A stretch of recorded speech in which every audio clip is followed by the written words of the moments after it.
8번, 9번 뭐 이렇게 촬영을 하게 되면서 어떤 분은 뭐 서울 3대 빵집이다 막 이런 수식어도 달아주시고. SNS를 통해서도 이제 방송도 매출에서 나오게 되고. 방송 매출 한번 나오니까 어마어마하더라고요. 그래서 제가 그거를 너무 깜짝 놀라서 방송이면 대단한데 만들 수가 없잖아요. 그쵸. 6개월에 걸쳐서 네. 고객님들한테 문자 다 보내고 설명드리고 죄송하다 말씀드리고 팝업 띄운 다음에 6개월에 걸쳐서 만들어서 보내드렸습니다. 와, 6개월에 걸쳐서. 네.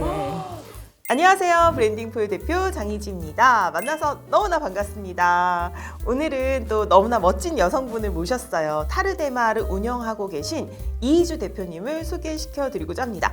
안녕하세요. 저는 타르데마 베이커리를 운영하고 있는 이희주입니다. 타르데마가 어떤 뜻이 있나요?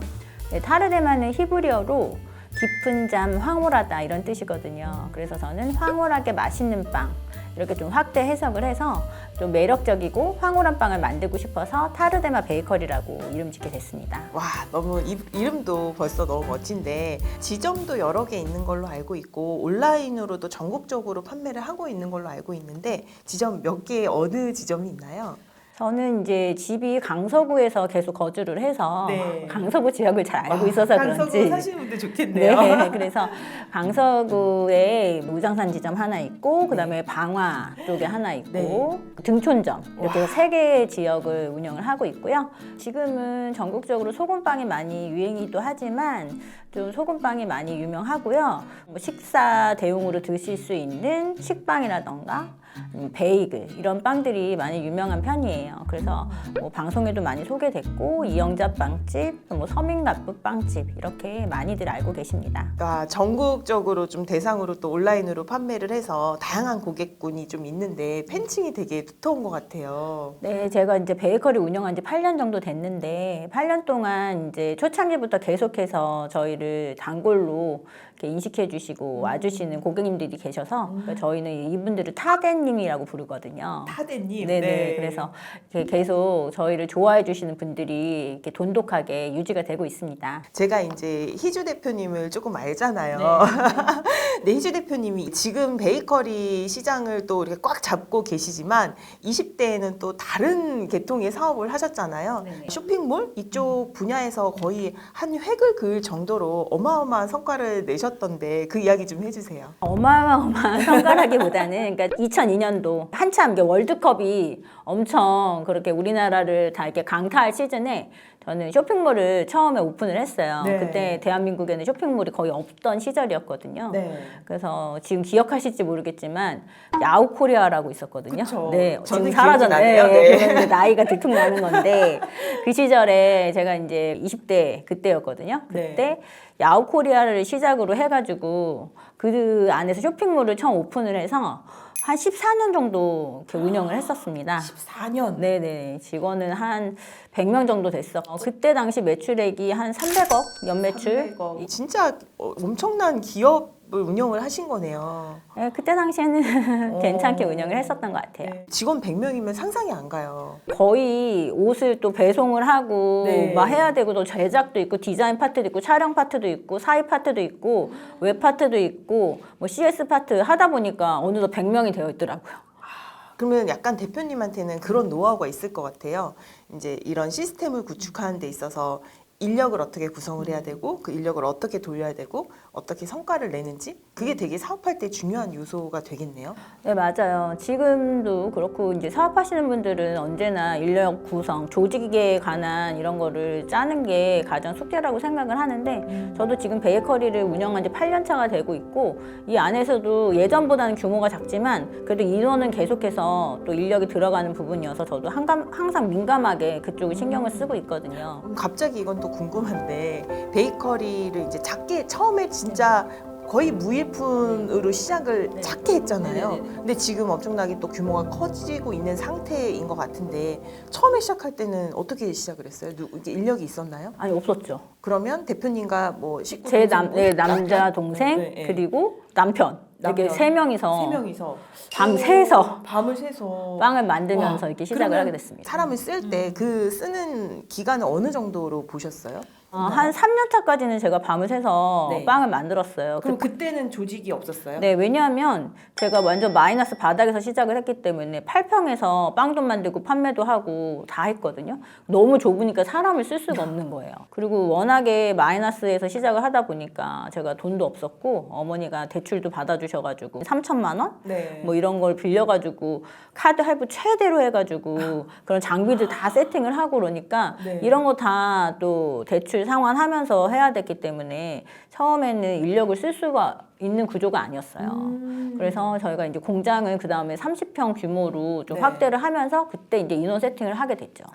사업이 막 300억 매출, 막 100명의 직원, 그러다 어떤 사건으로 또 이렇게 힘들어지시기도 했잖아요. 그래서 또 완전히 어찌 보면 마이너스인 상태에서 아무것도 없이 8평짜리를 얻어서 베이커리 사업을 시작을 했는데 그렇게 0에서부터 다시 이렇게 시작하기에는 되게 막막하지 않았나요? 그걸 어떻게 시작을 하셨어요? 그때는 이제 완전 암흑으로 깡으로 다시 일어날 수밖에 없는 상황이었고 진짜 마이너스가 되다 보니까 못할 것도 없었고 그래서 그냥 몸빵이라도 해서 내가 뭔가 다시 해야 되겠다. 그리고 저는 거의 집에 가장이나 다름 없었거든요. 네. 그래서 진짜 뭔가 다른 아이템을 계속 찾고 있는 그런 가운데 또 제가 온 만큼 좋아하는 게 빵이어서 그래도 빵순이거든요. 그래서 해외 시장 막 이렇게 다니고 했을 때도 뭐 시장 조사도 하고 화보 촬영도 하고 끝나면 꼭 빵집에 가서 빵을 샀어요. 그게 너무 좋았던 거예요. 그래서 그런 행복한 기억이 있으니까 그러면은 내가 두 번째로 좋아하는 빵만큼 그러니까 빵 좋아하니까 그러면은 빵을 한번 만들어 볼까? 그걸 직접 팔아 볼까? 이러한 생각으로 시작을 하게 됐거든요. 내가 좋아하는 그 아이템을 가지고 시작을 하신 거네요. 그럼 온라인을 우리가 이제 또 이렇게 빵 온라인으로 주문할 수 있게 해놓으셨잖아요. 그건 언제부터 구축을 했나요? 그건 2018년도부터 제가 지금 뭐 온라인 쇼핑몰에서 빵 아주 다 팔고 계시지만 제가 2018년도에 할 때는 거의 판매하는 데가 없었거든요. 그래서 뭐 옷도 제가 거의 초창기 시절에 했듯이 빵도 처음부터 저는 사업할 때 왜 베이커리 빵들을 온라인으로 판매하지 않을까라는 생각을 해서 네. 제가 이제 어느 정도 시점이 되면 당연히 쇼핑몰 오픈하고 온라인에서 빵 팔아야 되겠다 생각하고 2018년부터 시작을 했고요. 그때 이제 베이커리 공장 오픈하면서 자연스럽게 온라인 쇼핑몰도 이렇게 구축하게 됐습니다. 그 온라인 시스템을 구축할 때 좀 요령 필요한 사항 이런 건 어떤 게 있나요? 그 온라인 쇼핑몰은 아무래도 소비자가 직접 와서 보고 사는 게 아니잖아요. 그쵸. 네. 그렇기 때문에 빵을 어떻게 사진으로서 예쁘게. 예쁘게 보여주고 먹고 싶게. 먹음직스럽게 예. 보여주고 이런 거와 상세 설명도 아. 그렇게 잘 구성이 되어야지 고객분들이 좋아하시고 특히 리뷰 같은 거 되게 중요하거든요. 네. 이 빵을 왜 이제 구매하신 분들이 평점을 얼마나 줬는가. 네. 요즘 배달에도 뭐 민종이나 뭐 이런 거에서도 되게 잘 돼 있잖아요. 맞아요. 리뷰가. 그래서 네. 그 되게 중요한 거예요. 그래서 고객들이 이런 걸 평가를 어떻게 해줬는지 그러면 더 안심하고 구매를 하실 수 있는 그러한 부분입니다. 그러니까 이제 첫 번째로는 보일 수 있는 어떤 사진, 그리고 두 번째로는 그 상품에 대한 상세 페이지, 스토리 이런 것들이 되게 중요하고 세 번째로는 이제 리뷰. 사람들이 먹고 난 뒤에 리뷰들도 되게 큰 작용을 한다. 아무래도 온 오프라인이 다 구축이 되어 있으면 어느 한쪽이 좀 시즌마다 약간 주춤할 수도 있고 어느 한쪽이 좀 약간 기울어질 수도 있는데 온 오프라인이 튼튼하게 되어 있으면은 저는 그런 걱정은 없다고 생각하거든요. 여기가 약하면은 여기서 메꿔주고 뭐 이렇게 되기 때문에 훨씬 좋죠. 와. 네.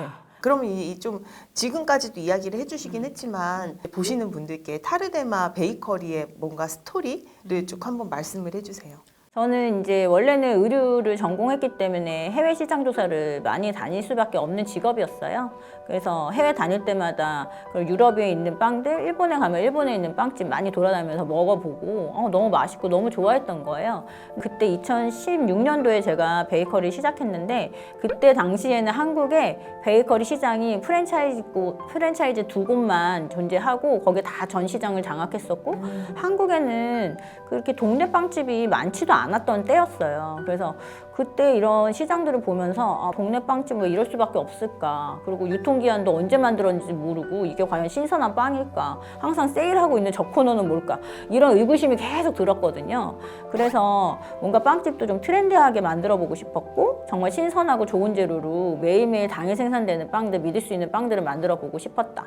그래서 또 유럽 사람들 식사빵 많이 이용하시니까 제가 8평에서 제일 먼저 할 수 있는 식사빵 무엇일까 생각하다가 그거는 저는 식빵으로 먼저 시작을 했어요. 그때 제가 초보자였고 식빵으로 만드는 것이 가장 또 쉬웠다고 하면 쉬웠다고 할 수 있고 약간 디자인적인 요소로 봤을 때 제가 이게 계속해서 유니크한 빵들을 계속 조합을 하면서 만들 수 있는 구조였기 때문에 그래서 식빵을 처음으로 이제 하게 됐고 마케팅도 소홀히 하진 않았거든요. 그렇죠. 네, 그래서 SNS나 블로그 이런 걸 계속 제가 소개를 하고 내가 어떻게 연구를 해서 만들었는지 이런 이야기들을 계속해서 올렸는데 이런 것들을 이제 작가님들이 방송국에서 보게 되신 거예요.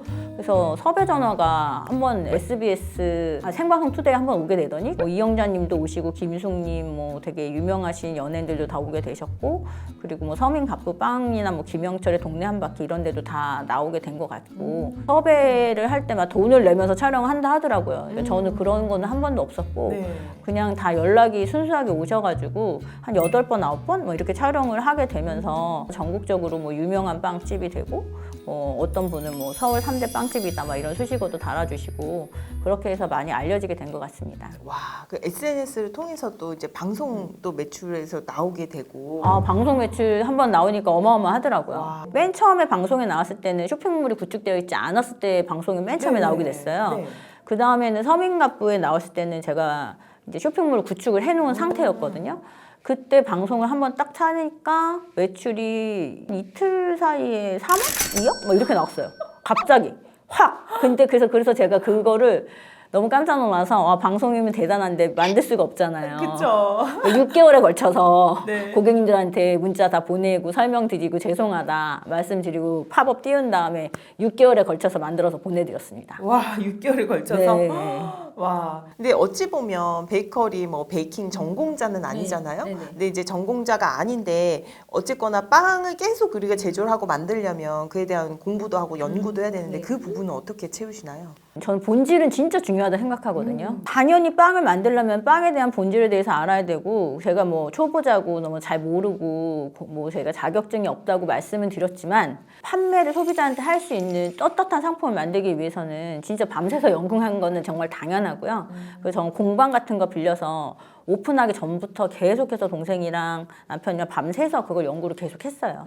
그래서 제가 만든 그러한 그 레시피라던가 그리고 앞으로 또 이제 신상품 개발할 레시피도 다 연구한 것들을 다 이렇게 해놓은 상황이었고 제가 예전에 생각한 게 약간 뻔한 빵, 뭐 소보루빵, 단팥빵 막 이런 것만 이게 딱 있을 시절에 그런데 그거보다는 조금 유니크하고 독창적인 빵들 만들고 싶었거든요. 그래서 그런 것들을 고객분들한테 계속해서 선보이게 되니까 고객분들도 약간 재밌는 거예요. 그쵸. 저도 막 빵을 받았는데 막 식빵 안에 막 뭐 새로운 재료들이 막 들어있는 거예요. 너무 신기하게. 근데 그게 또 되게 조화롭고 맛있더라고요. 재료가 너무 듬뿍 들어가 있어. 그렇게 해도 정말 수지타산이 맞을지. 아, 수지타산이 초반에는 잘 안 맞았어요. 네. 왜 사람을 쓰면 마이너스 되는 구조 정도로 제가 너무 많이 넣은 거예요. 네. 근데 그래도 이제 저는 마케팅의 일환이라고 생각을 했거든요. 왜냐하면 내가 그 작은 8평에서 무장산에 언덕에 있고 어디 구석에 있는데 누가 알고 찾아오겠어요.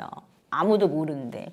그러면 입소문 나야 되니까 그러면은 내가 할 수 있는 거는 좋은 재료 듬뿍듬뿍 많이 넣어서 고객분들이 보시기에 정말 입소문 내줄 만큼 그때 저희 식빵 벽돌 식빵이라고 그랬거든요. 네. 너무 무겁다고.